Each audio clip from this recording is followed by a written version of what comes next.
In here, and here's like part 4. I'm working on a 2004 Sebring with a 2.4 liter. What happened is the timing belt let go, so I decided to do a quick check. I went ahead and put a new timing belt on it. You should pull the alternator out of there and the other things, but I did some short cutting here. What happened is the timing belt let go, so I decided to do a quick check. I went ahead and put a new timing belt on it, marks lined up and everything, and decided to go ahead and run it through the compression gauge.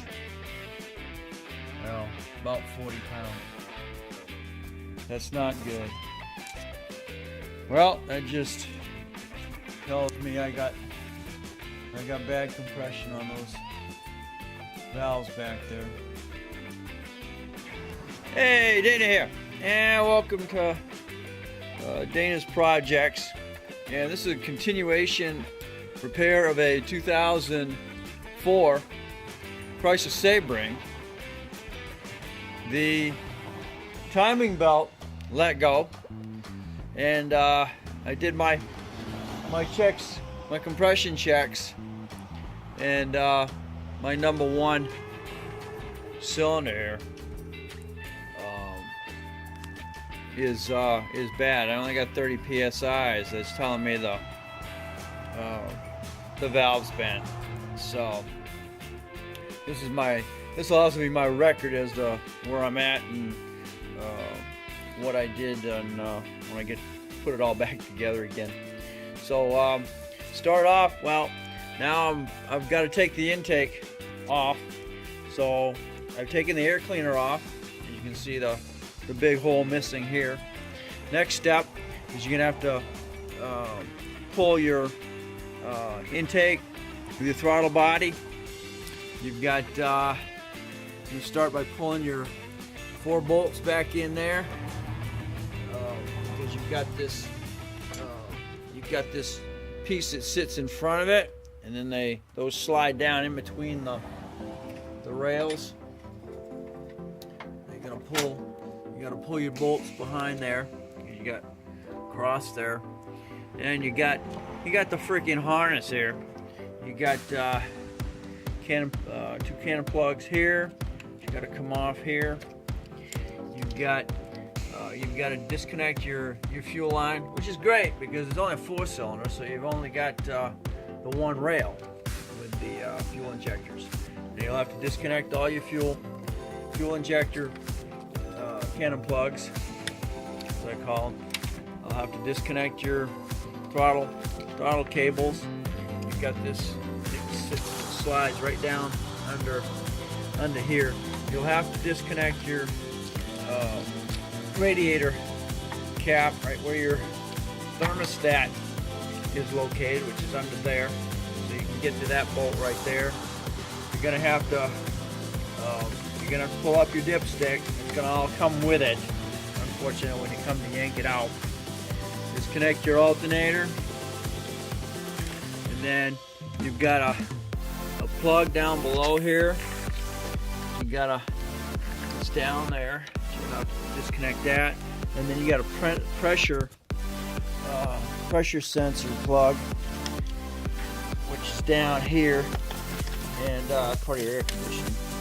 So you got that to disconnect. This one right here, and then you got this crazy little bolt behind the wiring harness that's attaching your fuel rail. Okay, so don't forget it. It's 12 millimeter, and then make sure you get all your harnesses disconnected, and you got to pull it through. You're gonna have to pull these through right now because there's no other way to get it around this crazy thing. So you got to pull it through. Come on, get through here. There we go. And I'll probably pull one through at a time, because they're all too thick to go through here.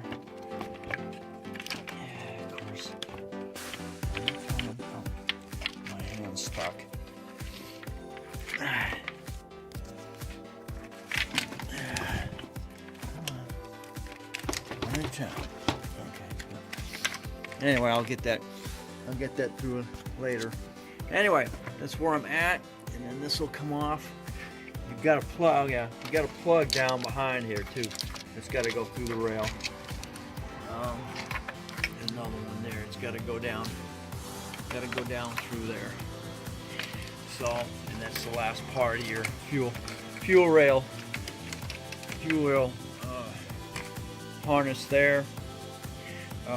You've got two vacuum lines that go there. You've got, I don't know why I disconnected that.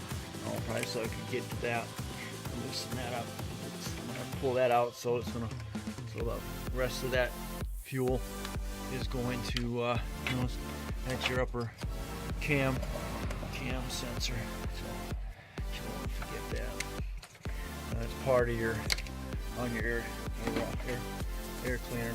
So that's about all you gotta worry about at the moment. So that'll get your intake off of there.